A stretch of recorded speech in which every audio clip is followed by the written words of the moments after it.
are only a few sites in the world where we can say, world history changed there.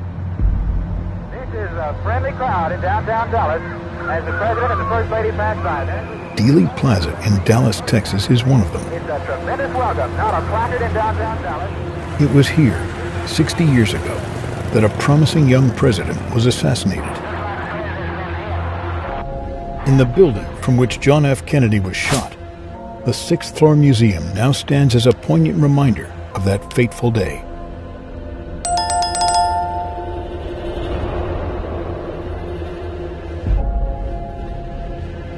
What happened on that day? Who killed the president? Was it a lone man or a conspiracy? Many questions have remained unanswered since November 1963. The films, photos, and testimonies of the tragedy presented in the museum seem to hold part of the answer. What if you could step inside them and go back in time?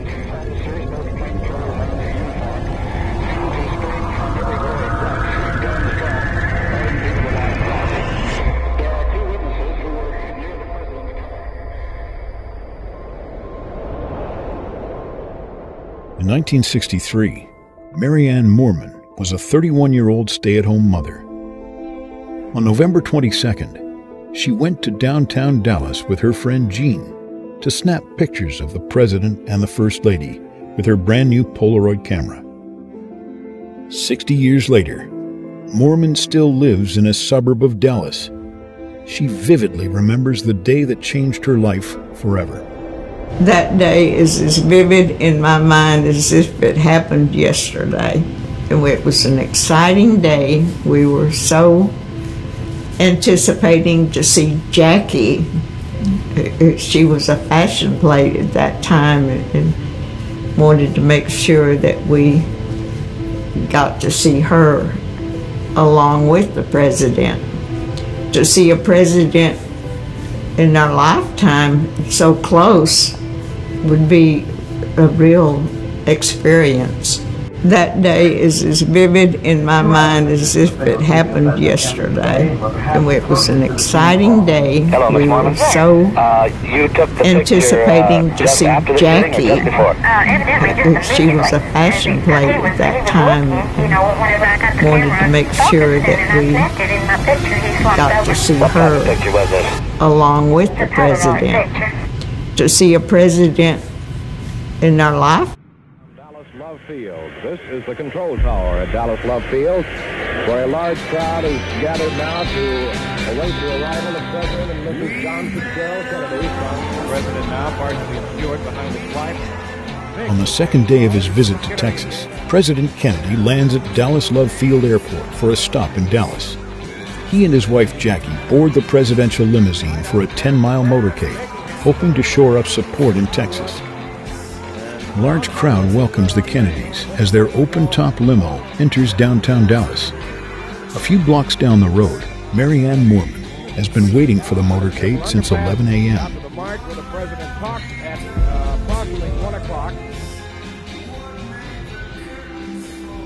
My friend Jean Hill and I, we got downtown probably 11-ish. Which will also be carried live right here on most of these channels. And then we'll be back here again, of course, as we told you, at about 2:15 for the President's departure.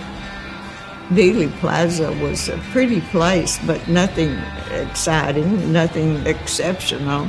We walked down the grassy area. We had no problem finding a place to stand so we could take the picture of the President when he was coming down the street. Thousands could already be on the street right now, waiting for a view of the President and his wife. It was getting closer to the noonish time. By then, people began to gather on the street. As we can see, the presidential limousine even further down the street. It's a tremendous welcome. Not only see Judge Curry and Sheriff Bill Decker. And here is the President of the United States. And what a crowd, what a tremendous welcome he's getting now. The crowd was getting louder, so we knew that the limo was coming closer to us. We were getting so excited. As the motorcade enters Dealey Plaza, John and Jackie smile and wave back to the people crowded on the sidewalks. The car turns right onto Houston Street, then left onto Elm Street. And there's Jackie. She's getting just as big a welcome. The limousine passes the Texas School Book Depository and proceeds down Elm Street for the last portion of the route toward a scheduled luncheon at the Dallas Trade Mart. On the right side of the road, standing atop a concrete pedestal, a man named Abraham Zapruder is about to capture one of the most infamous home movies of the 20th century.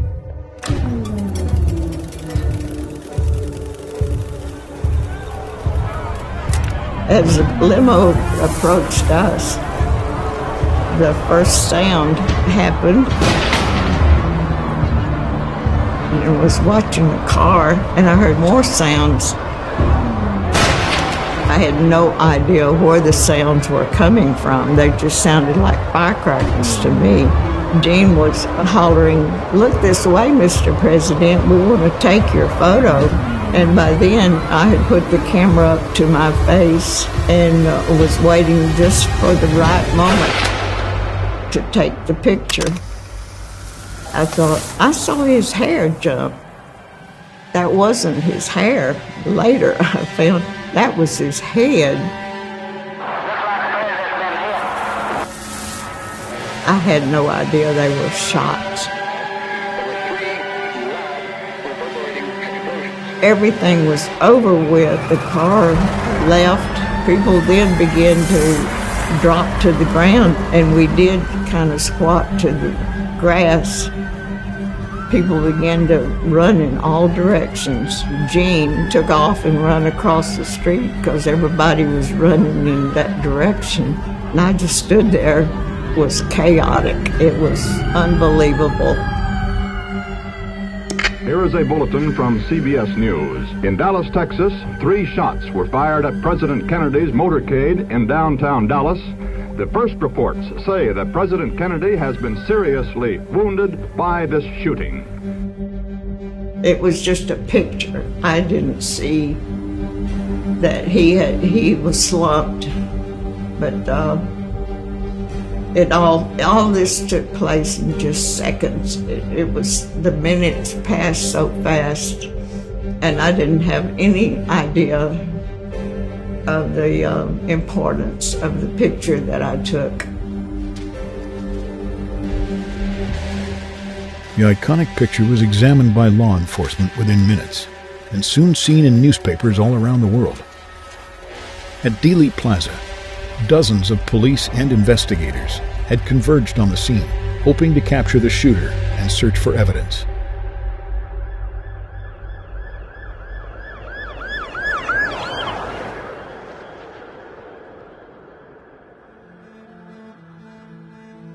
Elmer Boyd was born and raised near Dallas. He joined the Dallas Police Department in 1952 and served there his whole career.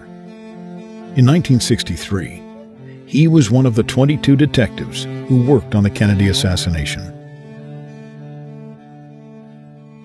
60 years later, he is the last one still here to recall the story.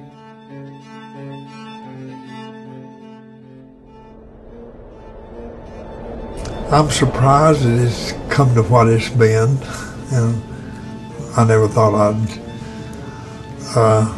be known for part of history like this, you know. Because I'm just a no country boy, and I was raised up here, and I trying to do my job. No, I never thought that I would be a part of history as much as I am.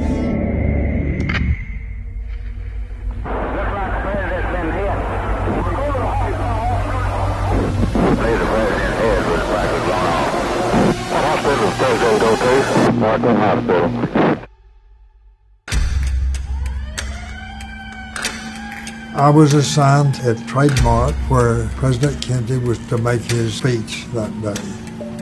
We were making a final check there when we got word that the president had been in an accident at the Triple Underpass. As we got in the car, motorcade came in front of us. We followed it into Parkland Hospital. As soon as we got to Parkland, as they were unloading, President Kennedy Chief Curry, who was our chief at that time, came and told Captain Fritz that you take your men and go back to the school book depository because they think that's where the shots came from.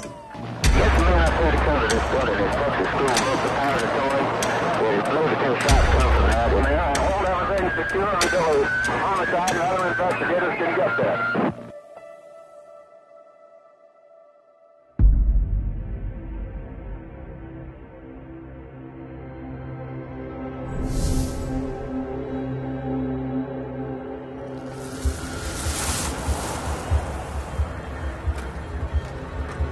We got off and went in, and it was kind of chaotic out in where there were officers all around the building with their rifles and guns. As soon as we got there, that's when we went in the depository and started making our search. Captain Fritz, Sims, and I, we went inside and we went over and called a freight elevator and went up. And as we got to the 7th floor, someone called and said they'd found empty shell casings on the 6th floor down under the southeast window. Told police to call the Dallas Crime Laboratory to the scene. Apparently they found some shells there in that room here in the Texas School Book Depository building.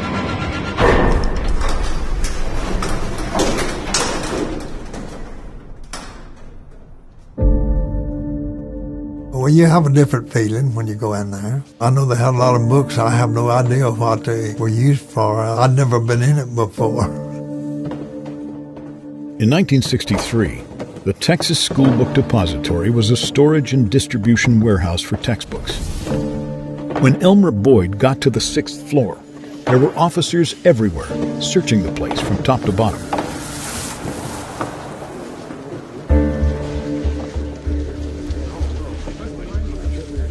Up there on the outside of one of those open windows is where the assassin of President Kennedy is believed to have fired the fatal shot. Over by the window where shell cases were found, there were some boxes, book boxes, I guess what they were. We waited until our crime scene people got up there and photographed the shells laying on the floor. Lieutenant J.C. Day and R.L. Studebaker, he was with the crime scene, were photographing the empty shell cases.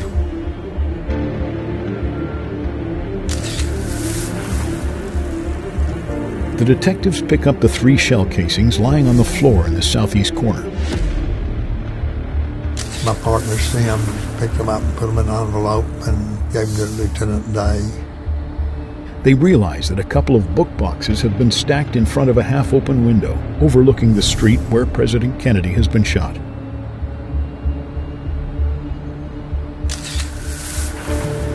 A little ways over on top of some boxes, there was a paper sack with some chicken bones. And they actually found some chicken bones in there. We'll see a picture of that in a minute. He had lunch there. They know that chicken bone soft drink bottle. In the meantime, Officer Luke Money from the Sheriff's Department called and said, I think we found the rifle over here.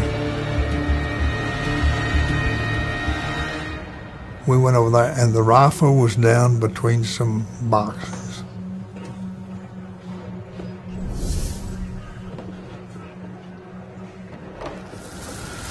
The Dallas Sheriff's Department said the rifle had been found in a staircase on the 5th floor of a building near the scene of the assassination. There's the detectives. They get it all trying to regroup. Next to the northwest stairway, Dallas police detectives find a rifle stuck between book boxes. It looks like the shooter dropped his weapon there before rushing down the staircase. Captain J.C. Day, he took the rifle and examined it. Lieutenant Day, the head of the Dallas Police Crime Lab, picks up the rifle from its hiding place to inspect it. This is that rifle that was shown minutes ago on the network. They dusted it for fingerprints.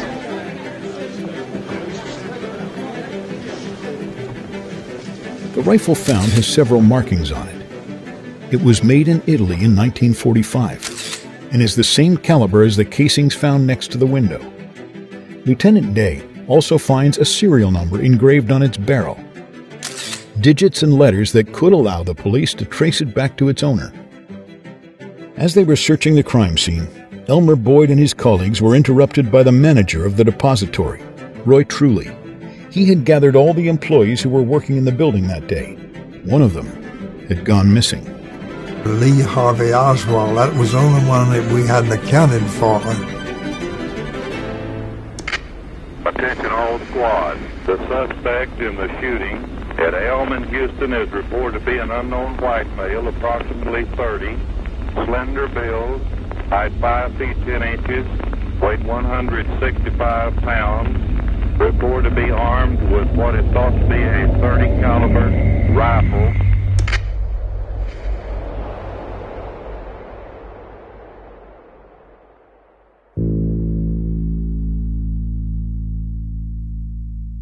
On November 22, 1963, Hugh Ainsworth was a young reporter covering U.S. space flights for a local newspaper.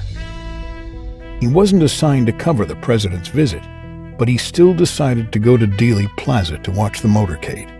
There, he saw President Kennedy being shot before his very eyes. An unforgettable memory that set him on a lifelong quest to investigate the JFK assassination.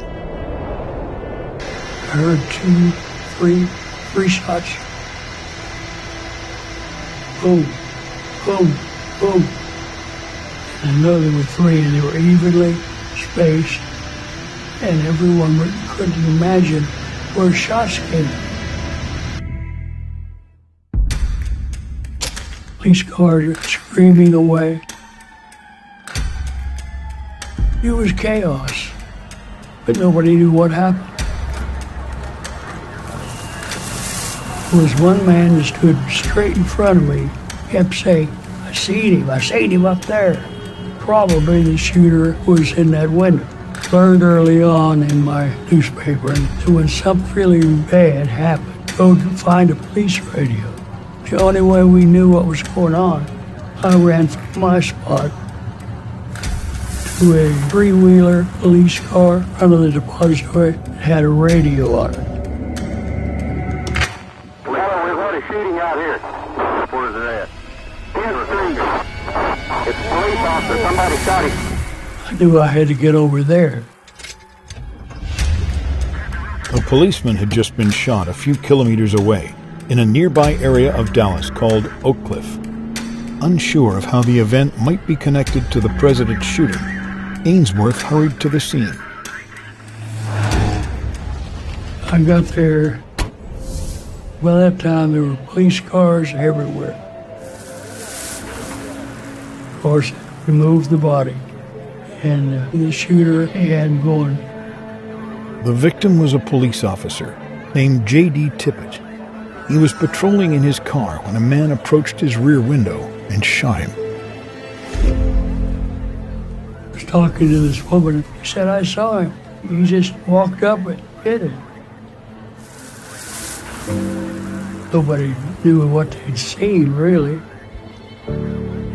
As police searched for the gunman, they received a tip over the radio that a potential suspect had been sighted a few blocks away on Jefferson Boulevard.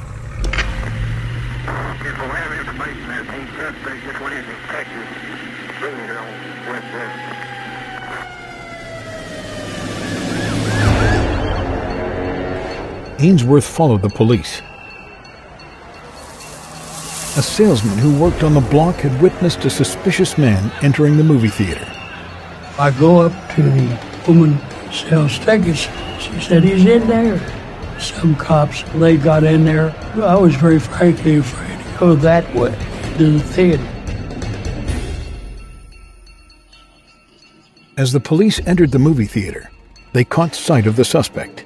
He was sitting in one of the rows, seemingly engrossed in the movie. I saw people jumping all over. They jumped on him. Yeah, I heard a shot. They got his gun. He said, I protest this police brutality. Took him out. Already at least 50 people chanting, kill him. had good radio and television coverage. People were aware step of the way. And took him downtown to the police station.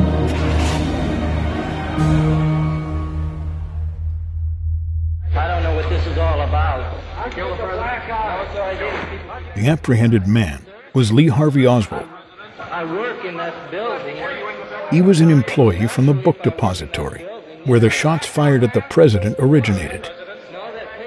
The police had been looking for him since he had gone missing from the building where he worked that morning. I was with Lee Harvey Oswald 75 to 80% of the time that he was out of his jail cell and during interrogation. And no doubt in my mind that he's the one that shot and killed Officer Tippit and the President of the United States, John F. Kennedy.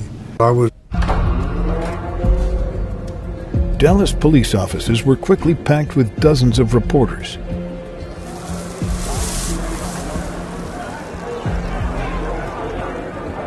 Kind of chaotic out in the hallway. Getting them in and out of the jail cell down to our office, when you had to push your way through the folks to get them through there. It wasn't good. I've never seen anyone be so calm. You'd ask him a question, he would fire your answer right back. I don't think you shoot Brendan. I didn't shoot anybody, sir. I haven't been told what I'm here for.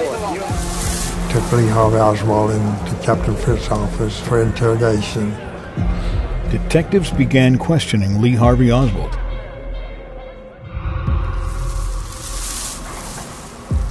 He was unusual, I'll say that. But he wasn't a dummy by any means. He denied having anything to do with the presidential assassination or Tippit. To learn more about Oswald, detectives headed to his known address for a search in Irving, near Dallas.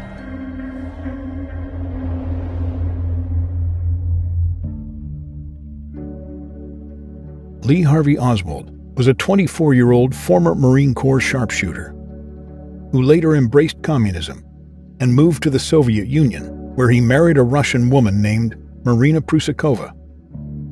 In 1962, the couple returned to the United States, hoping to build a better life in Dallas. The couple was facing hardships and lived separately. Lee lived in a rooming house in downtown Dallas, while Marina and the children stayed with a friend named Ruth Payne in a suburb nearby. This was the first address searched by the police, changing Ruth Payne's life forever. I first met Marina and Lee in February of 1963, and they were at a party in Dallas, and I went into, because a friend of mine had told me that there was going to be someone there who had been to Russia and come back, and he knew I was studying Russian.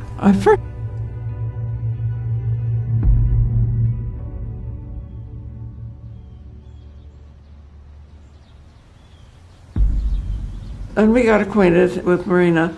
And so later I invited her, but I didn't really want Lee there. I found Lee to have a very narrow view of politics. Lee would only visit Ruth Payne's house on weekends. Unexpectedly, he showed up on Thursday, the evening preceding the Kennedy assassination. I was surprised. Unexpected. He didn't call ahead the way he usually did when he came out. We had dinner, and then I went out to the garage. I noticed the light was on. I assumed that Lee had been in the garage. When the morning came, he had already gotten up and gotten his ride. He was riding with a neighbor to work at the school book depository, so I never saw him. He left a coffee cup in the sink. By that time, Marina was good company.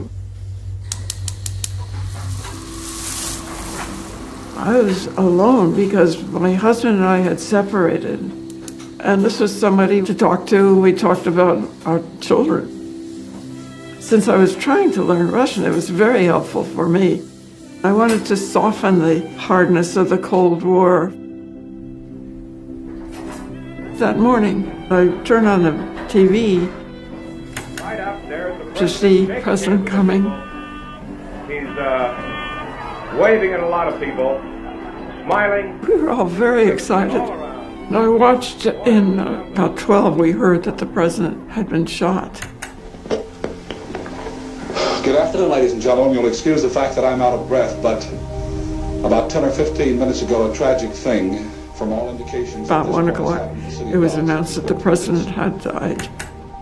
From Dallas, Texas, the flash, apparently official, President Kennedy died at 1 p.m. Central Standard Time. I was numb at that point, too. We were so stricken by the loss of the president, and that's where our hearts were. I was numb. Assassins' bullets in downtown Dallas. They were riding in an open automobile when the shots were fired. And then about 3 or so in the afternoon, policemen came to the door saying that they had Lee in custody for shooting an officer. I didn't know what was going on. As they came in, they asked if Lee had a gun. And I said no, but I translated to Marino, who said yes, he did, and led them into the garage. And indicated a blanket roll that was there. Policeman picked up the roll, and it was obviously empty. Oh, I was very surprised. I had no idea he had a gun. So it probably was there all along, only I didn't know. Of course, Marina knew. And that was the moment at which I thought, oh my God, it could have been Lee that shot the president. I was furious. Mrs. Oswald, who speaks only limited English, seems stunned. Oswald's wife was questioned at the police station, but denied knowing her husband's assassination plan. She and Ruth Payne were released the same day without any charges.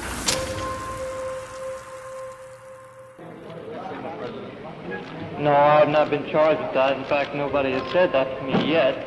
The first thing I heard about it was when the newspaper reporters in the hall. At midnight, Oswald was presented to the press. He vigorously protested his innocence, but detectives had enough evidence to charge him with murdering Officer Tippit and President Kennedy.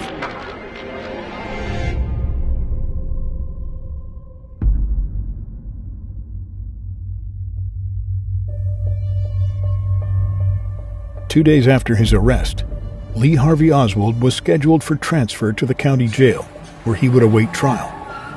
Dozens of reporters gather in the basement. Accompanied by two detectives, he emerges from the swinging doors. Journalists fire questions, hoping for a confession. When suddenly... Oswald has been shot. Oswald has been shot. Oswald stumbled and fell to the floor. Jack Ruby, owner of the Carousel in Dallas, reportedly did the shooting. In a dramatic twist, a Dallas nightclub owner named Jack Ruby shot Oswald within 48 hours of the president's assassination. Ruby later claimed he sought to avenge the president's wife. Oswald died from his wounds a short time later, taking forever with him the truth about the Kennedy assassination.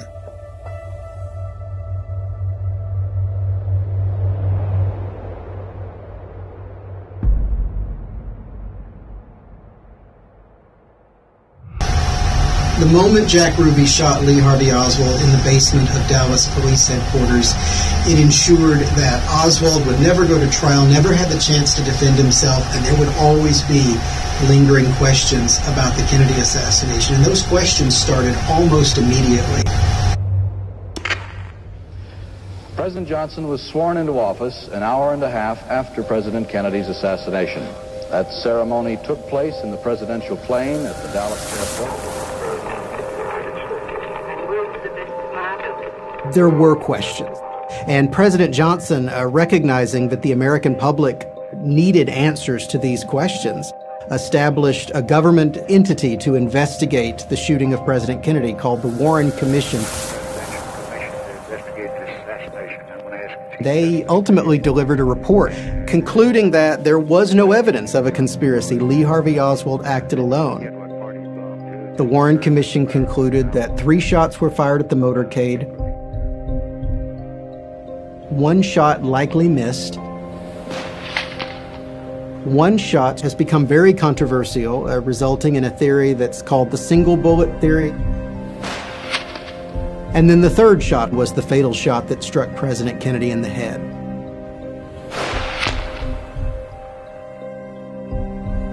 There was a great deal of evidence that did link Oswald to the building, to that moment of the assassination. There were prints found on 2 of the boxes in the sniper's perch belonging to Oswald.